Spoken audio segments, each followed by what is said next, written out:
அனைவருக்கும் வணக்கம். என் பெயர் பாக்யலட்சுமி. அமெரிக்க வாழ்வில் அடையாள நெருக்கடியை சந்திப்பது பெற்றோர்களே என்பது என் வாதம்.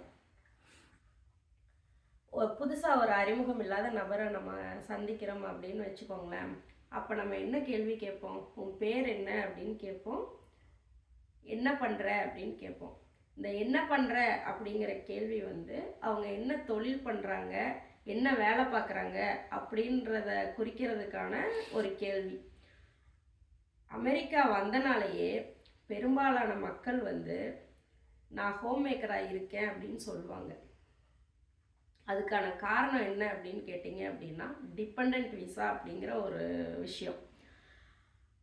ஊரில் இந்தியாவில் அவங்க ரொம்ப லட்சியத்தோட கனவுகளோடையும் கஷ்டப்பட்டு டாக்டராவோ என்ஜினியராவோ வக்கீலாவோ இல்லை ஆடிட்டராவோ அவ்வளோ கஷ்டப்பட்டு படிச்சிருப்பாங்க. பல கனவுகளை வச்சுருப்பாங்க. இங்கே புலம் பெயர்ந்ததுனால என்ன ஆயிடுச்சு அப்படின்னா, அவங்களால இங்கே வேலை பார்க்க முடியாது. அதனால் ஹோம் மேக்கர் ஆக்கப்பட்டிருக்காங்க. இந்த ஊரில் டாக்டர் அப்படிங்கிற அடையாளம் இருந்திருக்கும். ஆனால் அமெரிக்கா வந்தனால அவங்களுக்கு அந்த அடையாளம் இல்லை. இது பெற்றோர்கள் மட்டுமே சந்திக்கக்கூடிய ஒரு அடையாள நெருக்கடி. ஊரில் பல சேவை புரிகிற மருத்துவராகட்டும் இல்லை வாதாடுற வக்கீலாகட்டும், பல கம்பெனிகளை நிர்வகிக்கிற ஆடிட்டராக இருக்கட்டும், இந்த மாதிரி பல வேலையை இங்கே வந்த உடனே நீங்கள் செஞ்சிட முடியாது. இங்கே இருக்கிற நாட்டுக்கு தகுந்த எக்ஸாம் எல்லாம் பாஸ் பண்ணினா மட்டுமே நம்ம இங்கே திருப்பியும் டாக்டராவோ வக்கீலாவோ நம்ம ப்ராக்டிஸ் பண்ண முடியும். இவங்க கொடுக்குற இஏடி வர்றதுக்குள்ளே நம்ம என்ன டிகிரி படித்தோடனே மறந்து போயிடும்.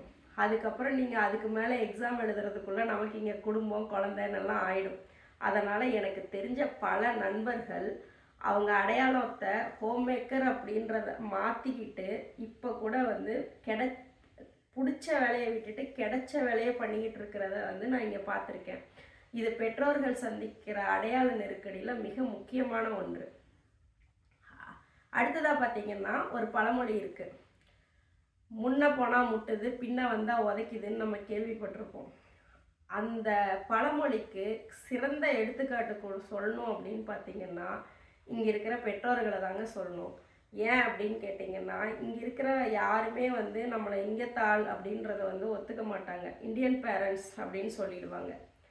இந்தியா போனீங்க அப்படின்னா, நம்ம இந்தியனாக இருந்தால் கூட நீ இந்தியர்கள் இல்லை, நீ என்ஆர்ஐ அமெரிக்காக்காரன் அப்படின்னா அங்கேயும் சொல்லிடுவாங்க.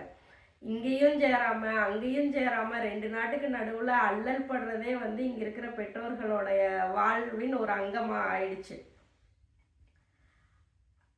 இப்போ இங்கே இருக்கிற பெற்றோர்களுக்கான பெரிய சவால் என்னன்னு பார்த்தீங்கன்னா, இந்தியர்களின் பிள்ளைகளாக இருக்கணும், அமெரிக்கர்களின் பெற்றோர்களாக இருக்கணும்.